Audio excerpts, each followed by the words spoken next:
Okay, so before I begin, I do want to acknowledge that I am presenting on the lands of the Wadawurrung people tonight and pay respects to elders past, present and emerging. I know you're coming from all different regions into this space tonight, so acknowledging that we're all on different lands and pay respects to elders past and emerging in other regions as well.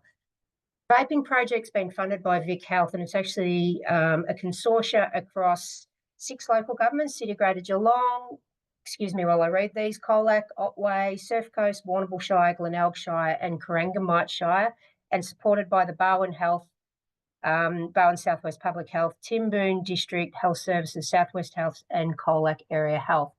A whole heap of players, and what that means is it's pretty exciting that we have an opportunity to find out what everybody's learned in that region and pull it together. As you know, there are a lot of vaping resources out there. This project's an opportunity for our region, the Barwon South West region, to listen to community and find out a little bit about what their thinking is and what they might have some solutions that have worked for them too. So we ran a parent carer session the other night, which has been recorded and is available on our community wellbeing dashboard. We'll send you out the link to that, and this will be recorded tonight if you've got people who've missed it or places to be. So I suppose as I begin, really acknowledging that Vic Health has funded this consortia approach to work. Wherever I present, I always start in a really common place, and that is giving people, when we're working with young people, the time to speak, the time to think, the time to respond, and the space to be different. We can agree, disagree, and I think that's really important, that our young people today are growing up in a very binary environment where you've got to be on this side or this side, and they're seeing that modelled from adults all the time. So creating space where we can have difference of opinion and still come together. What I've noticed when I'm working in schools recently is that when you ask a question, you've always got those quick ones who put their hands up before you finish the question. Just waiting 20 seconds and giving other people an opportunity to jump in, because young people are saying, well, everyone's already answered it before I get there. So we've been really reminded of that in our co-design, and we're using a number of different platforms to do that work in. So the project aim is pretty simple but pretty big at the same time. So the project aim is to reduce and prevent the uptake of vaping among young people 12 to 25. How are we going to do that? We've sent out surveys to community. If you haven't had an opportunity in your environment to send out the survey, we will put a link in the email we send you later, which might be a day or so away, which will have a link to this PD presentation, plus where it's sitting on our community wellbeing dashboard. It'll also have a link to the survey so you can get it out in your community. We're running a series of co-design workshops, and we've been able to reflect on that, and we've obviously run this tonight is the PD for you. So far, just having a real snapshot look at who we've surveyed. When we have a look, the 12 to 15-year-old group, no surprise, has been the biggest group to survey. They're in schools, fish in a barrel approach, very easy to get to. The 16 to 18s and 18 to 25s have been a little bit more challenging, and that's an environment we really want to hear from. They're young people who, the 18 to 25s especially, have often got some really good information to give us. We often miss what they've been through and what their reflections are. And an example of that, I suppose, I've had from a couple of years ago. I did a piece with TAC, and we interviewed a whole heap. We had a workshop with 21 to 30-year-olds, and what we found was we had this, and these are young people, this is probably 4 years ago, who'd been through schooling a while ago, and some of them had been at faith-based schools, and I'm not calling out faith-based schools, but back then in schools where a prohibition model may have been taught, especially the older ones in that age group. And we found that they were less likely to listen to health messaging when it had come from a prohibition framework during their learning years. So it's really given us an opportunity to reflect on practice. Parent carers, working with young people, community members and educators. We want to hear from the people who are dealing with this on a daily basis. How schools are dealing with this is very different potentially to how community services workers are working with this too. And being really mindful that in school environments, the rules are the same for everyone around vaping, not just for young people, and ensuring that young people understand that. So I'm not going to go through all the data because nobody wants death by data in the afternoons, but I'm going to throw a few things up which have informed our work. One of the things that we surveyed for was, do you think there's enough information out there about the harms of vaping?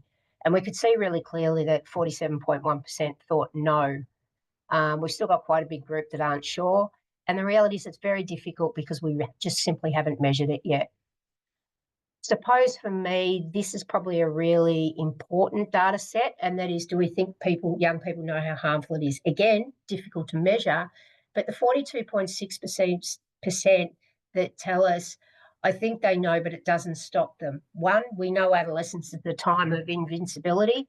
Two, we know that they like to test boundaries. But three, there's always an assumption that young people understand this, but they just won't do it. And I'll reflect a little bit on some data we've got for responses we've got from another presentation to get us to think about how grown-ups or adult perceptions on what young people are doing can often be very different to how young people are seeing the world. You're the experts on working in your spaces. I do a lot of work in schools and community, but at the end of the day, you're dealing with it day in, day out, and that's very, very different to those of us who are jumping in and out of the space for 5 minutes. So it's really important that you fill in the surveys at the end of this session to let us know what your thinking is. And if you've got anything else, there's also a landing page on the BATForce website under projects that you can land further information with us. And please, if anyone's got any great ideas or examples of work that's worked for them, we'd love to know it because we want to make that a sharing space. I've captured these 3 answers that I've got from young people in recent times just because I think it gives us a sense of the breadth of thinking. And I had this is actually a year 5 said recently, I said, what are adults doing wrong when it comes to messaging? And they said, well, you say don't or no, but nobody ever answers the why or why not. And I think that's a really critical space, that when we say no or don't, it's really important that young people learn to sit with no, but we need to understand that why or why not. And that's, when I'm running parent-carer sessions, I say, as your adolescence grows, moving from that permission framework of yes or no to young people asking you your opinion, discussing that before you go into the yes or no, because opinion gives you information. Yes or no doesn't really give you information, except that it's just because.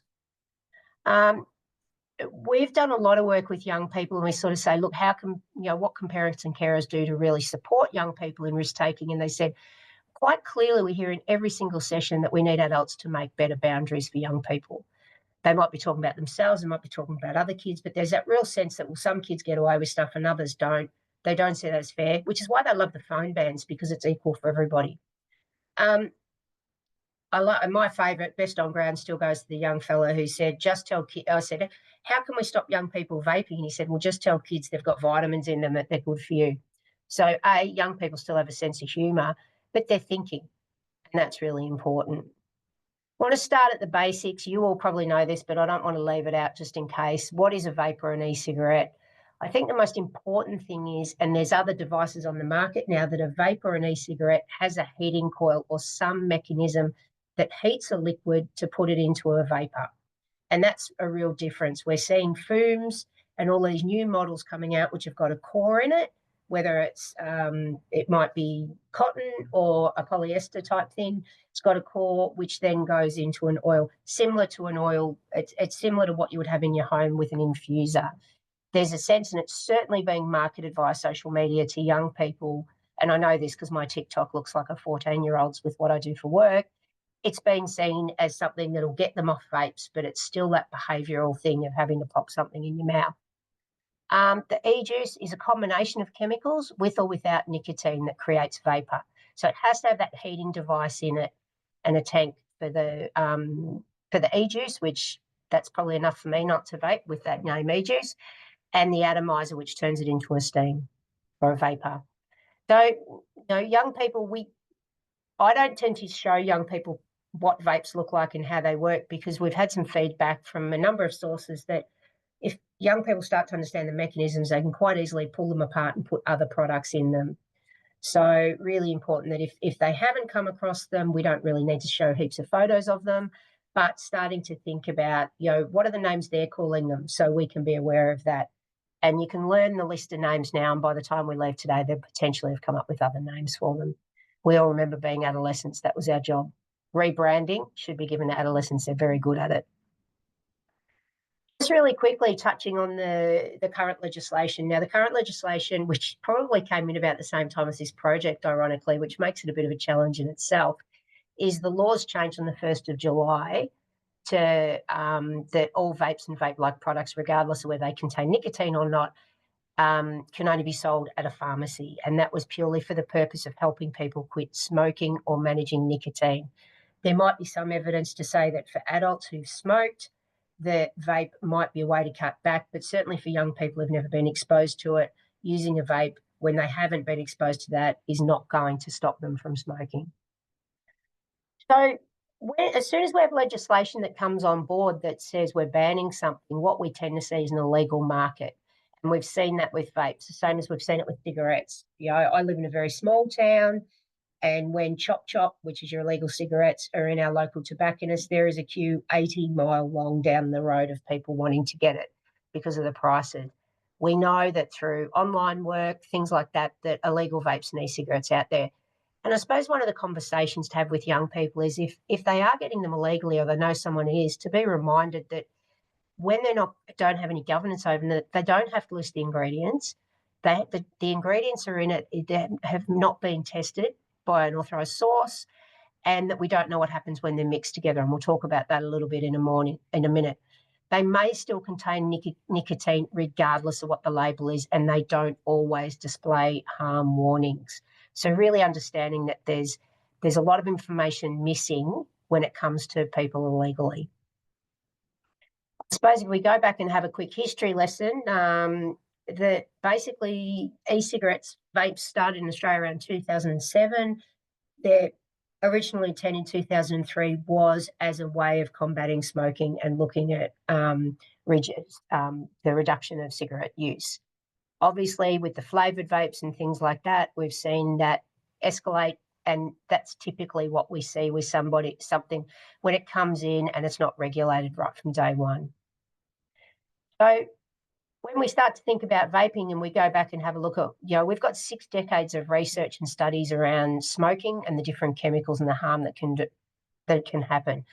It's gone from days, and I said to the group on Tuesday night that we have teachers who remember when they were students being sent down the shop by their teachers to buy a packet of cigarettes if they finished early for the teacher. Certainly those of us who are old enough to remember going up and buying cigarettes for our parents. At that stage, we're showing 60 years of knowledge, and the fact that, smoking was considered good for you, then we realised it wasn't. We're lagging behind when it comes to vaping.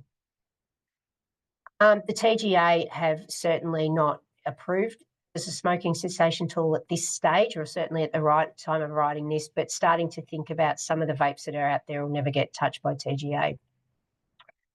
When I'm working with young people, one of the things I like to do is focus on us. We did one focus group with a group of older young people, and they said the reality is everybody understands it's not good for you, but how do we pull out the pieces which explain why they're not?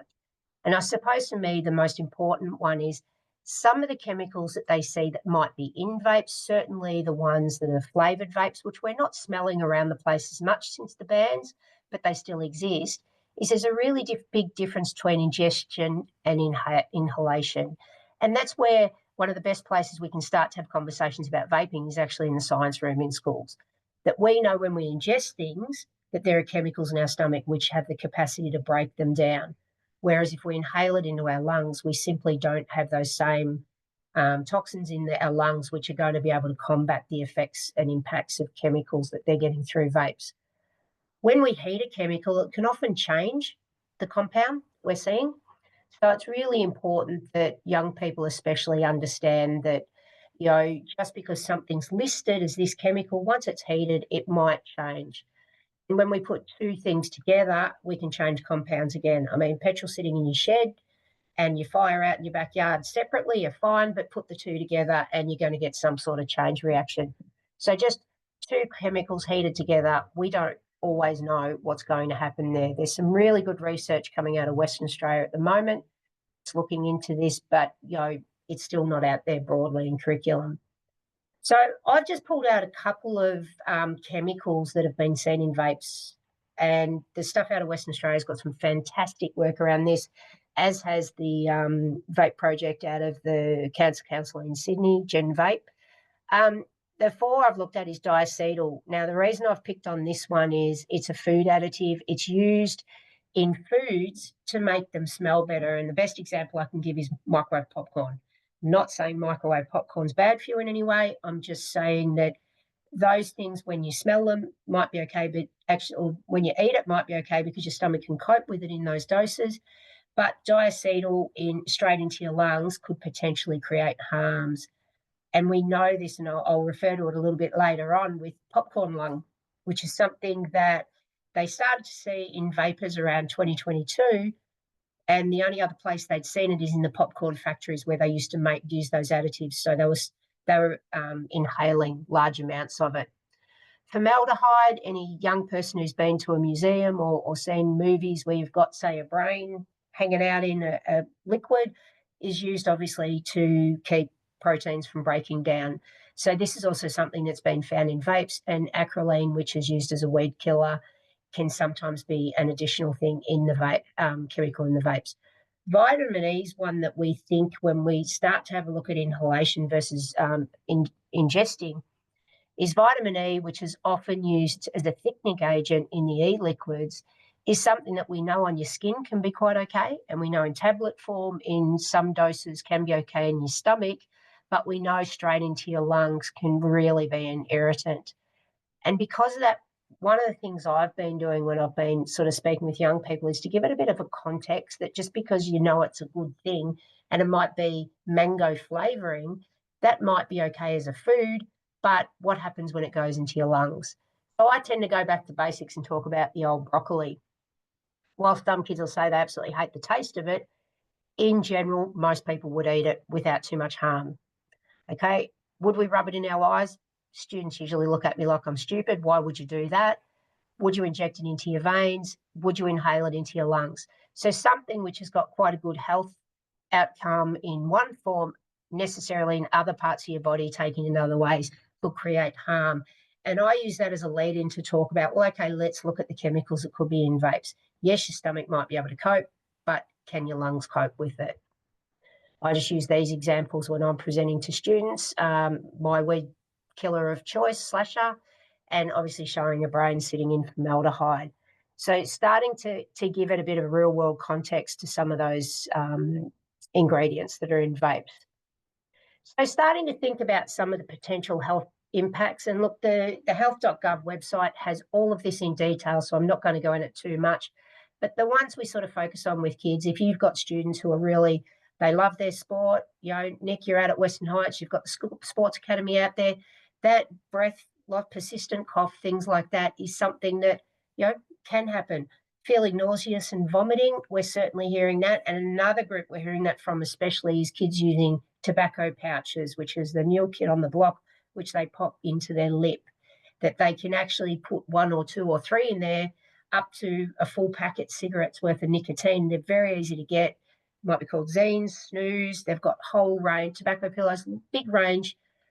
We're starting to see them. We're seeing them in sport because there's a range of TikToks out there and other social medias saying that it can help you with your workouts.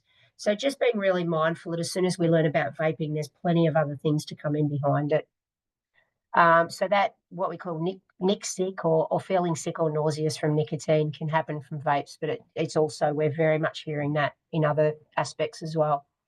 Headaches, dizziness, seizures, the burns or injuries when vapes overheat or explode. Now, if we're talking about illegal vapes, there's probably, we would have to assume that the robust nature of how they're researched may be potentially a higher risk.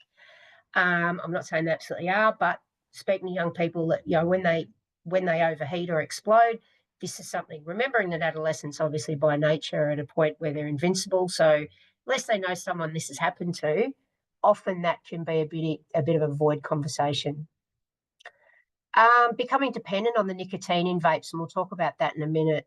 There's this real sense that you go outside for a vape or a cigarette and it calms you down, but actually looking at the impacts it has on the body actually increases stress and anxiety. Faster heart rate, things like that. Breathing problems, permanent lung damage, and there's certainly been some really interesting studies on young people, especially in the US, who've got that hard lung, which is something you're stuck with, and brain development over time.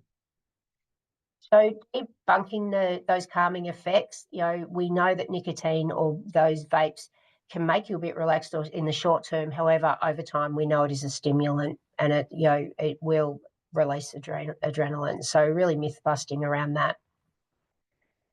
So the two I try to focus on is the popcorn lung, which goes back to the story I was telling before that we've seen around the diacetyl, but also vape tongue, which is that losing sensation in the tongue, which is really important for taste and also for other developmental milestones that we love as an adolescent. We start to think about what's influencing young people's decision to vape. Now, Rachel Rugg out of South Australia did a study last year, was released, that was saying if young people watch 8 minutes of body image videos, that can actually create a negative sense of self. Now, what we know is that when I'm speaking with young people, by grade 5, grade 6, or year 5, year 6, they're actually on social media for more than 8 minutes in the morning seeing body image work, but they're potentially also seeing information around vapings, tobacco pills, whatever it is. So starting to find out what's influencing our young people.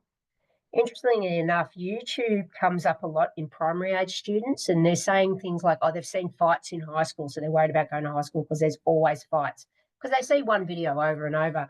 But one of the things we're hearing from grade year 5, 6s is they're doing things like practicing not going to the toilet all day. So when they get to high school, they won't have to go to the toilets because everybody knows everybody vapes in the toilets. So we've got a group of young people who are coming into from year 6 transitioning to 7, and they've already got worries about videos they've seen or information that's been shared on social media. So asking those questions about what do you see about high school? It wasn't until we started asking that question that we realised lockers is something they were frightened of, because in all American movies, everything bad happens at lockers. So finding out where young people are getting information and being reminded that what we see on social media is very, very different to what young people are seeing. One of the conversations I often have with students is around their authentic self, and how do we get out of bed, stay our authentic self, and continue to be that when we've got social media algorithms throwing things at us. A number of year 6 students will say there are things they want to change about themselves to fit in high school. So really encouraging families and pointing out uniquenesses in young people that makes them their authentic self is a real protective factor. And that becomes really critical as they grow. And an example of that is year 4s will dob on you for just about anything. As soon as they get to year 5, they worry about that fitting in piece. They don't want to rock the boat. They don't want people to be, their friends to be angry with them. So they tend to move away from, okay, being my authentic self to looking at how I can fit into a group. And it's probably one of the biggest protective factors we've got. So when you're working with families, parents and carers, which has post-COVID become more challenging for schools, we know that school-family partnerships is one of the biggest protective factors young people can have. So really, pushing that bar of getting families connected with schools in every single different way we can. If they're not coming to information nights, pushing stuff out in the newsletter. We know newsletters don't already, sending projects home which link information from school to home. Things like that can be important. And one of those simple things is going back to the old protective behaviours day of who are the 5 people you'd go to for help or information if you didn't know you wanted to, if you couldn't go to your parents. When I was working in a wellbeing role, certainly when young people would come to us, and it might be really late after an incident and they've been ruminating for a while, is often they'd say we didn't feel like we had permission. So giving young people, parents and carers, when you're speaking to them at student parent teacher nights, things like that, is, hey, who are the people in your child's life they go to? Giving students the permission to go and see wellbeing is really important. Really simple one when I'm working with parents and carers is this sense that, well, when they're online at home, at least they're safe. The reality is when they're online, they've left the house. And most parents and carers would ask a year 7, year 8, where are you going, who are you with, and what time will you be home? When students go online, they rarely ask the same questions. So starting to line up those rules a bit. Now, I said before about perception, and I want to get your thoughts on this one. So in the chat, we've been asking students for about 8 to 12 years now, if we were to think about the future when you're adults and there's grade 5s to year 8s around, and we've made a decision that there's no screens, that they're off screens until they're 18, what do you think their worlds would be like? And I'd like to just get people's ideas in the chat. What do you think the common answers are? Those of you who've seen me present before, don't need to answer. Starting to think, what do you think their common answers are to, what, oh, my chat thing's not moving now. Boring, yep. And 9 out of 10 parent groups, actually 11 out of 10 groups, will say exactly the same thing. So our perception is that young people would find the world quite boring if they didn't have access to technology. In fact, answers we get look more like this: happier, healthier, more connected, less stress. Got a great one out at St. St. Ignatius the other day, which I love. We'd have less friends, but we'd have better friends. And I think that's a really beautiful one. More resilient. They often say better handwriting, better body image. What young people are telling us is they absolutely want the boundaries. And I think the phone bans in school have been a boundary that's been fantastic and in general has been well received by students. What that tells us, though, is when we ask students, why don't you do it now, their fear of missing out is huge. So what's happening when they're going into a group and people are vaping, things like that, we need to really work with students around what their own boundaries are, but also what boundaries are in environments we can control. So as the adults in the space, I think our role is really tough as a PD. So if you're working in a school or a community agency, our role is to create a space with really clear boundaries. So when you come into our agency, remember years ago when I was working at the old post office where there was 5 agencies co-located, and I started to see a whole heap of young people coming in with energy drinks. We sort of said, well, how do we create a space where workers and young people don't use energy drinks in these buildings? And at the time, I was banging on a lot about energy drinks because it was something that was really flying under the radar. But when they've got those clear boundaries, also creating that safe space where young people can have their emotions that's safe and respectful. Adolescents just aren't there yet. They're going to need support. When we come from a behavioural model where we work with the outwards showing behaviours, we sometimes forget the emotions that are driving those. Now, this is a challenge for you because if they've got a space at home where they're not getting this, school kind of have to become the placebo place that creates the boundaries, but also creates that safe space for emotions. And that's not every single student. If we look at it, it's not the whole school. It's not overwhelming. We're probably talking to 4 to 6% of the students in each year level who may not have that. And some schools it might be slightly higher, some lower, but making sure that there's at least one space in their worlds where they've got a safe space for their emotions to happen. When we talk about the boundaries, and this is really important with parents and carers, if you're working with them, if you're working with students, you're often speaking to them, is how are they going with their boundary setting? Clearly communicating, setting rules, limits, routines, checking for understanding becomes really important. At holding space when things kick off. Now, I know better than anyone that it's very different when it's one-on-one with a parent and a young person to what it is when you're in a class with 26 students and somebody kicks off. Being able to teach and still hold that space becomes incredibly challenging. So co-regulation becomes really important, and we talk about inviting students into your calm, not joining their chaos. Where possible, if you've got another teacher in the room, you've got a strategy in place, you all do that really well. That's your core business. But if they're not getting this at home, potentially this is going to unwind more in the school system. These are the protective factors we need before we even start talking about the vaping. So holding that space and allowing them to work through their emotions. In some spaces, they might have to do that in a wellbeing room. There might be a breakout room. But squashing those emotions down is just whack-a-moling them up for another time. So understanding and acknowledging that big emotions happen. So I just want to get your ideas of, what do you believe would deter young people from vaping? It's really simple. What do you think are the things that might work? Just pop it in the chat.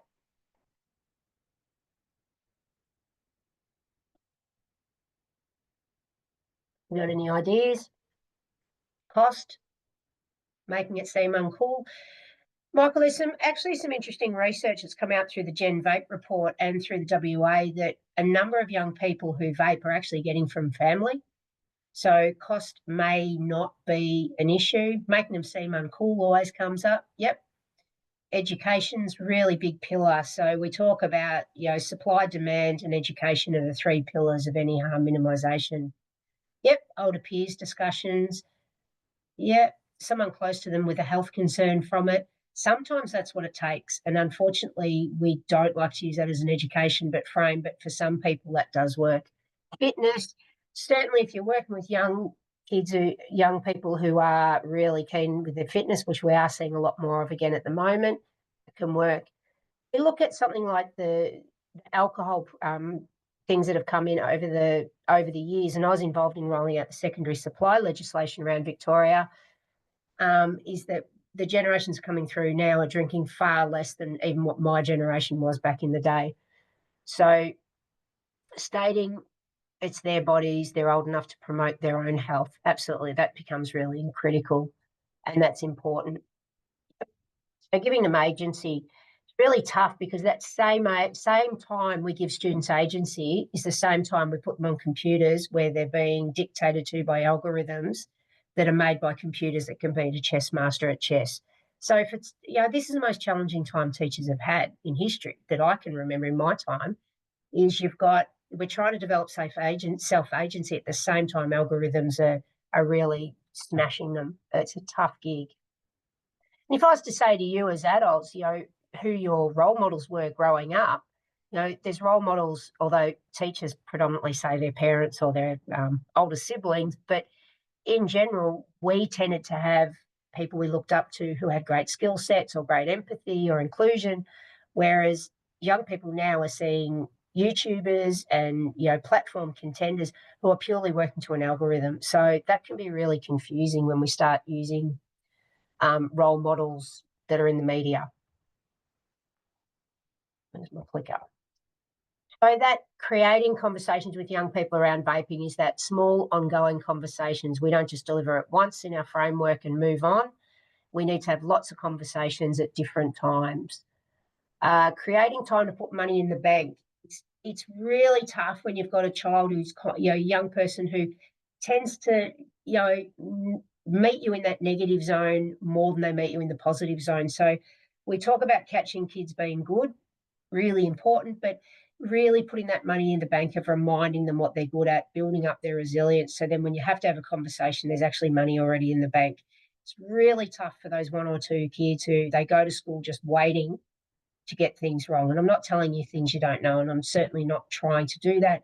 But where possible, rather than looking at a whole school approach, who are those 2 or 3 kids or 6 kids in a year level that we really need to focus all our energies on, everybody trying to find those positives at the moment, just so when we have to have that conversation, there's a bit of money in that bank. Making the young person the expert, really important, that often it's not talking to them about their behaviour, but saying, hey, we heard at some of the schools this is going on. What do you think we'd do at this school if that happened? It's a really good way to find out what they know. Finding out where they're going for information. If we've got a group of year 7s or a group of year 9s, where are they getting their information from, and how do we do some critical literacy around what they're seeing? Interesting, we started doing some surveys in the last couple of weeks to our digital tattoo, and we're seeing that girls are reporting at a higher rate that they're seeing content online that puts girls and boys down than boys are seeing. My assumption from that is that maybe boys are seeing it but not understanding quite yet that that's what that information is. So finding out where they're going for information, how they know that's correct. So really testing that critical literacy. Having a shared understanding of, I've got family values in here, but we know you've got school values, things like that. Which kind of values are hard? We've all been to values weekends and you walk away and you go with the same values. So finding out what our students' values are, do they align, and where can we align what's important to them with what's important to us? That starts to broker that relationship up. That role modelling and clear rules around vaping applies to everyone, not just young people. So when we're in the school grounds, we know nobody's allowed to vape in the school grounds. It's not just a young people thing. So really ensuring that they understand that this is not just for students, it's for everyone. Same in the agencies, things like that. As far as a home rule goes, if there's young people in a house, the backyard is their space. So if there's visitors coming into a home, you ask them to vape out the front, not in the backyard, because that's a safe space for young people. Them seeing you, if you do have children at home outside the PD, them seeing you create the rules is really good modelling.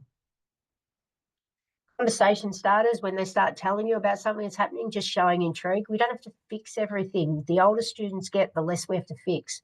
Sometimes just about being there. You know, when they're talking about vaping or something, finding out what they know. Can you tell me more about that? And coming from a trust baseline is really important. So, you know, if a student is caught vaping or something, hey, I know you make good decisions. What are you thinking about doing next? You know, handing them back that trust to hope they'll make good decisions. You might do it 1, 2, 6, 12 times, you know, but as soon as they feel like they've lost trust, there's not a lot of space for aspiration when trust isn't in the room. How do we, young people, the tough group always are, how do we work with those groups that don't have that family support? And schools become this space where we have to overtly act out this stuff more if we've got students who aren't getting this at home. You know, checking in on who their role models are, finding out again where they're going for information. You know, what information do we make readily available for those students? And how do we make it? We've got on our community wellbeing dashboard, we've got an Adulting 101 Trello board that if students have got a phone, they can download onto that, which has a range of information at their fingertips, all co-designed by young people. And it's got stuff about vaping in that. You know, how do we use boundary setting and emotionally safe spaces in our workplaces if we know that it's something that's not happening at home?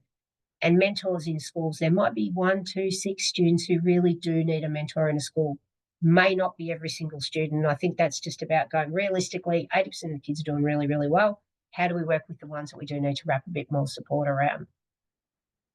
Access to trusted information. And we asked a question about this in the survey, and of the responses we got, where do we put information about vaping? You know, social media and YouTube came up. The problem with that is we potentially may be facing a ban on that in the next couple of years. And there's nothing worse than people our age putting posts on social media. For young people, it is, you know, death by social media is not fun. So it's about finding other young people who potentially may be able to record that. Can we do a school project where it gets sent broadly through a school social media, things like that? You know, recording students doing this for each other, that becomes really important. YouTube is a really fraught space. We're looking at 500 hours of content uploaded every minute, so it's a very competitive space. Websites are already there. So how do we make sure young people actually don't search based on the name of agencies? They search based on their issue, which is why in the community wellbeing dashboard, we've done things in issues as they've asked, not in the name of agencies. Education school has become a real fallback position for community issues. Schools are so busy as it is. I'm not telling you anything you don't know. So, yes, they can touch on that, but how do we bring the families into the school to continue those conversations afterwards? And that becomes a real challenge. TV and radio, I'm assuming at this stage old people brought that up in the survey, but thinking about that podcast space, what are the podcasts that are really popular for this age group? Find out what they're listening to. Potentially that could be a space.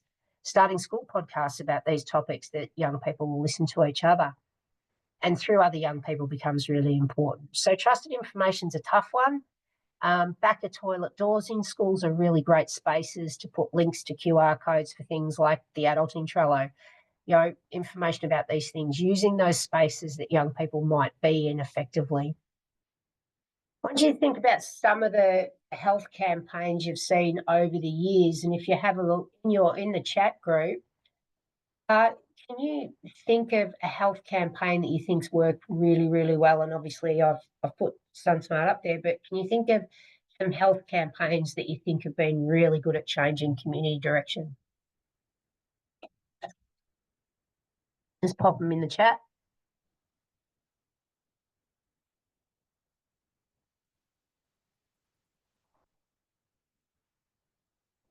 Tanning, yep, tanning's great. And the thing that's worked really well, Abby, with the tanning is that, you know, sports clubs have rules around this. You know, we're wearing hats in surf lifesaving, which my kids grow up in. Absolutely no hat, no marshalling. I can always tell who the teachers are. They don't say slip, slop, slap. They say no hat, no play. The drink driving rules, obviously, seat belts. TAC have done some amazing campaigns. Smoking indoors, these are all things that have taken time, but they've had multiple angles. So when we're saying, well, okay, we'll just run it through schools, we're going to need a much broader opportunity and much broader way of doing that. So it's got to be how do we line it across communities? So starting to think about, where can we put billboards? And that's what the Barwon South West Vaping Project's looking at. How can we create that wraparound information and not just go, okay, here's some posters we presented, put them up in school, tick that box. The number of posters I found when we cleaned out the Bat Force office back to, I don't know if anyone's my age, but Condo Man from the late 80s, I found all these posters. We've had so many series of things over the years. So starting to think about looking at what's worked with other health messaging and what makes those work.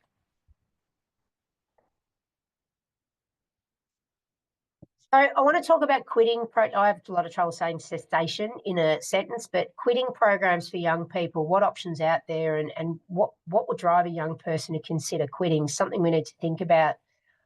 I guess when we've spoken to some young people, there's this sense that often a family will catch a young person quitting and vaping and they'll go, right, that's it. Vaping's not allowed here. You're not allowed to vape. And that's kind of the end of the conversation. In schools, we know vaping's not allowed. We get that. But often it's just the start of the conversation. It's not the end of the conversation. Thanks, Michael. See you later. So starting to think about how do we create that portal from where young people are now into potential opportunities for support and information beyond just what vaping is. Sometimes just doesn't work. So not all young people are ready to quit. Just because the grown-ups around them want them to quit doesn't mean they're ready. It's the same as going to counselling. Unless a young person wants to go to counselling, it's very, very challenging. And we'll often get parents and carers ring us and go, my child's having a problem with this, but they're refusing to go to counselling. They're not ready yet. And we always use that yet at the end of the sentence to give that hope that for parents and carers that it could get there. Using harm minimisation principles that we use in other spaces in our workplaces in the vaping space. Are they interested in a reduction? Are they interested in having a conversation? Are they interested in when they feel like vaping, is there somewhere in the school they can go when they're feeling dysregulated or they're feeling the urge that can distract or interrupt that thinking? So, looking at it very much as a health issue, not a policing issue, and engaging families in that journey too, because having the same rules in both spaces is important. Sometimes when there's an urge, it's just interrupting that thinking. And it might be that, okay, I really want to go outside to vape. I can't vape. I'm trying to reduce. And having that understanding that remembering that quitting is a journey and they just may not be there yet. So sometimes if we're catching kids vaping, yes, that's the start of the conversation about this is not the appropriate space, but offering up that opportunity to say, hey, what are you thinking around this? You may not be interested. And we'll talk a little bit about some strategies for working with parents around that. So we know that young people who feel supported are far more likely to attempt quitting. Young people are creating a space for calm and listening to have the conversation. We don't have to fix it, but listening to what their drivers are, reminding us that, if they've been using nicotine, potentially there can be some addiction qualities sitting there, so that it's not just going to be, okay, I'm going to stop this because I got in trouble. It's hard. It's like adults quitting nicotine. Even just the behavioural piece for some kids of having something's important. So working with the student to go, okay, is there, when you get to that point where you really feel like vaping, what else can we do to interrupt that thinking? What else is out there? And it may take a few attempts, because quitting for a lot of people is not something that just happens once. We're not going to be able to police our way out of vaping. We know that. And I know there are, smarter people than me on this line who've got expertise in this. And at the end, when I open it up, I'm really keen to hear from you. But, yes, we have to hold our boundaries. That's really important, because we've got to secure people who aren't vaping. So having non-vaping spaces, but reminding people it's not just for students, it's for everyone. Young people in schools who may be reducing use, having a plan that the school understands that while I'm reducing, this is what I'm going to need, and working together around that, and where possible, bringing the families in, and strategies around that urge and support and understanding becomes really critical. When we asked the question around access to support for vaping, and I suppose for me, I'm looking at those quick wins, this is an area that, 45.2% of people said no, they didn't know what support services were out there. I did a quick co-design with some sort of 20-ish to 30 year old people who said, quit's for adults, quit's not for young people, quit's not for vaping.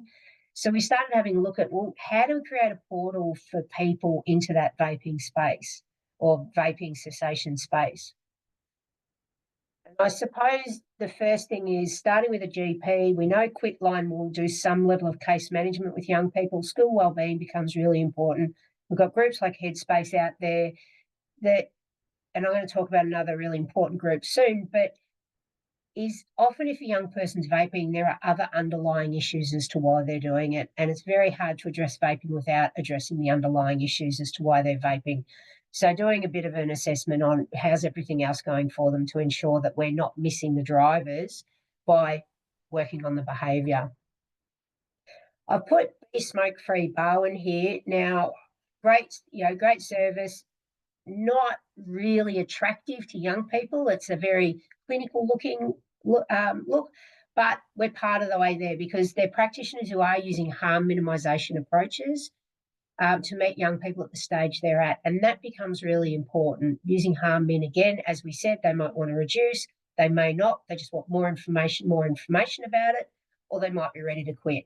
So using the experts at the Smoke-Free Barwon program to do that, if they're not yet ready to address, and I think this is a really important one that we often miss is, and anyone who's in wellbeing's had parents and carers who say, I really want my children to do this, but they're not ready yet, is encouraging parents and carers to get some support themselves so they can be the best versions of them, learning to co-regulate, having information, having calm, and knowing the conversations to have.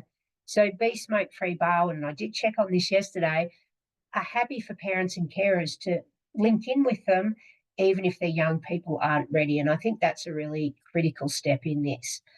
There's no cost to this service, and we've got links to this on our community wellbeing dashboard for parents, but also onto our launch pad. And they will provide individual support over a couple of weeks. So what can we do? And I've rushed through this a bit, but I'm really mindful of time. Creating connection using boundaries and safe spaces to land emotions becomes really important. If they're not getting that at home, how are we creating that at school? Ensuring that one consistent role model in their lives. And sometimes it's just asking your home group, who are our role models? Finding out that gives you really good insight. It actually gives you really good insight into their For Me pages on their social media, which gives you insight into potentially what they're seeing. Developing strong school family partnerships. As the Year 7 parents and carers come in the door, really pushing that. And those of you who know me know that that's probably, for me, the most important protective factor. The information, again, holding space for conversations and the art of co-regulation. Working, if a family's got a child who's often in chaos, working with a family about creating their calm, not joining their chaos. Something teachers have to do naturally every single day.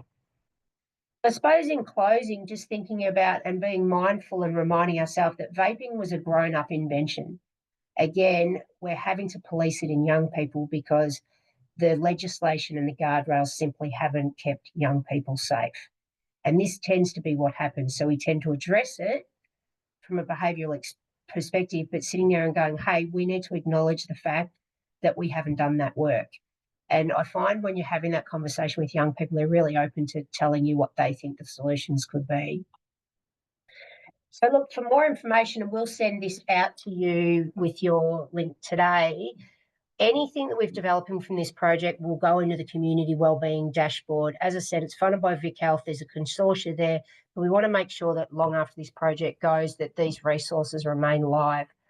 There'll be recordings, things like that, on that you can send home to parents and carers. You can send home the link to the parent-carer one in your newsletters and use that information. And there's surveys on there too that you might want to get out in your school if you haven't already done it. I know the City Grad Geelong have been really good in getting out schools, and we know in other regions they're getting out too. So I suppose I'm going to stop sharing now. Hang on a sec.